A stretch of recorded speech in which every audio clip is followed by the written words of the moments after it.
अंबेडकर जब संविधान सभा में गए, संविधान लिखे, तो आरएसएस बताए कि उस समय क्या लिख रहा था, उनके पत्रिकाओं में क्या छप रहा था, क्या संविधान को उन्होंने माना या बोला कि भारतीय मिजाज के हिसाब से संविधान नहीं है। उनके पूर्वज ये बताएं कि उस समय ऑर्गेनाइजर में क्या छप रहा था। तो अंबेडकर के खिलाफ छप रहा था, अंबेडकर नेहरू के पुतले फूके जा रहे थे, संविधान को नहीं मान रहे थे। ये है ओरिजिनल।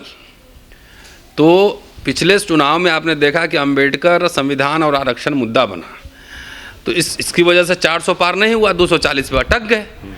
तो अंदर का जो फ्रस्ट्रेशन है ना, वो एकदम नेचुरल जो अंदर था, उनके अंदर जो सोच है संघ परिवार की, वो सोच सामने आया है। इसलिए मुझे कोई अचंभा नहीं हो रहा है। देखिए 10 साल से जो लोग साथी मीडिया कवर कर रहे होंगे, लगातार ये बात हम बोल रहे हैं, लगातार रिपीटेडली ये बात बोल रहे हैं कि भाई संविधान को खतरा चाइना, अमेरिका, इंग्लैंड से नहीं है, संविधान को खतरा इस संघ परिवार से, हिंदू राष्ट्रवादियों से है। इन्होंने संविधान पे एक तरीके से हमला बोल दिया है। इनको समस्या कभी जिन्ना से नहीं थी। जिन्ना के साथ, मुस्लिम लीग के साथ तो बंगाल में सरकार बनाए थे। इनको समस्या अम्बेडकर से थी, नेहरू से थी। तो सबसे पहले गांधी को मारा किसने, भी आप जानते हैं।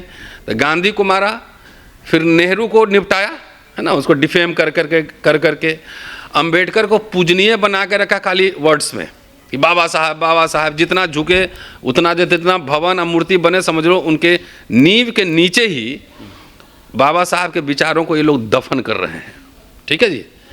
तो असली समस्या इनको अंबेडकर से थी, क्योंकि अंबेडकर समता, स्वतंत्रता, बंधुता की बात कर रहे थे, न्याय की बात कर रहे थे।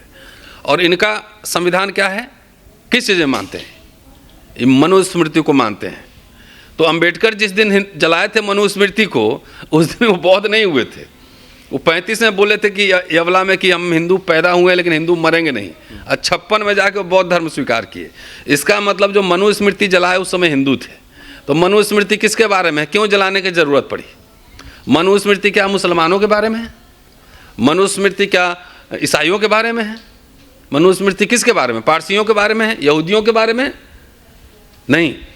मनुस्मृति हिंदुओं के बारे में है, हिंदू महिलाओं के बारे में है, हिंदू महिलाओं के बारे में।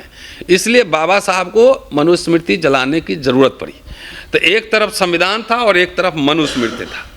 टकराव इसी की वजह से हुआ कि बाबा साहब जो रेजिग्नेशन दिए, उसमें एक सबसे महत्वपूर्ण कारण था, वो था कि Hindu code bill. Hindu code bill क्या था? मुस्लिम महिलाओं के बारे में था, ईसाई महिलाओं के बारे में था, यहूदी महिलाओं के बारे में था, कि हिंदू महिलाओं के बारे में था। जिस हिंदू महिला को, चाहे जिस जात का हो, उसको दोयम दर्जे का रखा गया था हिंदू समाज और धर्म में। उसको बराबरी, उसको संपत्ति का अधिकार सब देने की बात थी। तो इससे समस्या मुसलमानों की थी, यहाँ के ईसाइयों की थी कि मनुस्मृति वालों की थी? समस्या तो इनको आरएसएस हिंदू महासभा को थी ना, समस्या मनुस्मृति को मानने वालों की थी। तो अमित शाह ने जो बात कही है, वो बात, वो नेचुरल अभिव्यक्ति है। उनकी जो वैचारिक विरासत है, उसकी नेचुरल अभिव्यक्ति है। और ये लड़ाई वैचारिक और नैतिक लड़ाई है, ये पॉलिटिकल लड़ाई है। अब वो माफ़ी मांगे, शैक करें, लेकिन देश भर में प्रोटेस्ट चलेगा। और दलित समाज खास तौर से, वैसे तो देखिए, एक तो बनारस में बच्चा को मार दिया गया, बनारस का ही है ना, तो वो तो दलित नहीं था। ये लड़ाई जो जवाहरलाल नेहरू के समय लड़ाई थी, संविधान सभा में इन लोगों की हैसियत नहीं थी विरोध करने की, तो बाहर विरोध कर रहे थे। तो जो लड़ाई जवाहरलाल नेहरू, संविधान सभा, अंबेडकर उस समय लड़ रहे थे मनुस्मृति वालों से, वो लड़ाई देश के सामने पुनः सामने आ गई है कि जो संविधान को मानते हैं एक तरफ होंगे, जो संविधान को नहीं मानते हैं वो मनुस्मृति वाले खेमे में रहेंगे, जिसमें दलित, शूद्र, अतिशूद्र भी हो सकते हैं।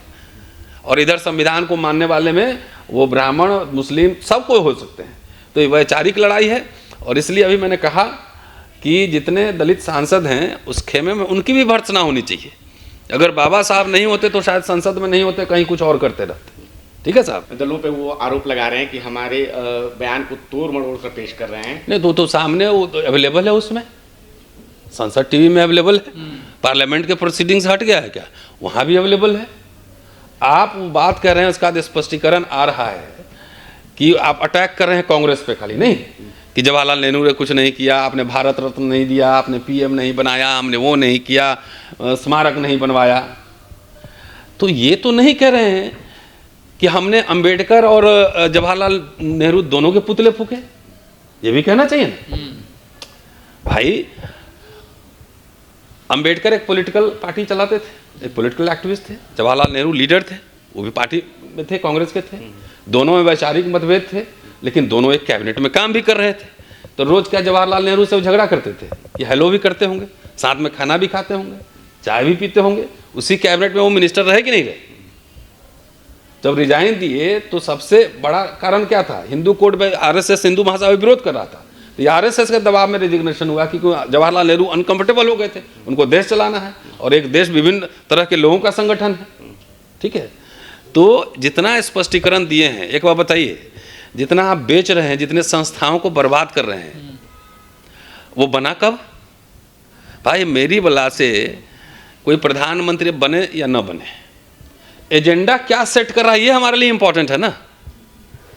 56 में बाबा साहब का परिनिर्वाण हो गया, तो इतने पब्लिक इंस्टीट्यूशंस कैसे बन गए, आरक्षण लागू कैसे हो गया, बैंक का नेशनलाइजेशन कैसे हो गया, पीएसयू कैसे बन गए, स्कूल कॉलेज यूनिवर्सिटी में फ्रीशिप कैसे हो गया, वजीफा कैसे मिलना शुरू हुआ, फ्री में एजुकेशन कैसे मिलना शुरू हुआ, ये नहीं बताएंगे। इनसे पूछिए कि 10 साल में आपने कितने वजीफा दिए, कितने विश्वविद्यालय खोले, कितने पीएसयू खोले, कितने बैंक को नेशनलाइज किया, ये बताएं। दलितों के लिए आपने बाबा साहब का नाम तो ले रहे हो, स्कॉलरशिप विदेश का कितना दिया, वजीफा कितना दिया, ये सवाल तो उलट के पूछो। भाई नेहरू अम्बेडकर में झगड़ा था मान लिया, लेकिन बाबा साहब के बाद उस नेहरूवियन एरा में काम ये सब तो हुए ना, जहाँ की दलितों को भी स्पेस मिला कि नहीं मिला। आपके पिताजी, आप दलित होंगे तो आपके पिताजी भी नौकरी किए होंगे, तो ऐसी 3-3 नौकरी मिला होगा। सवाल है कि उन्होंने मनुस्मृति पढ़ा थोड़ी है, समर्थन करने के लिए पैसे मिलते होंगे, है ना, सैलरी मिलता होगा। उन्होंने मनुस्मृति पढ़ते तो उसमें जो प्रावधान है, एक बार मनुस्मृति एक बार लागू हो ही जाए सब अक्षरशः, उसके बाद देखते हैं उनका स्थान कहाँ होता है, ये भी तो देखा जाएगा।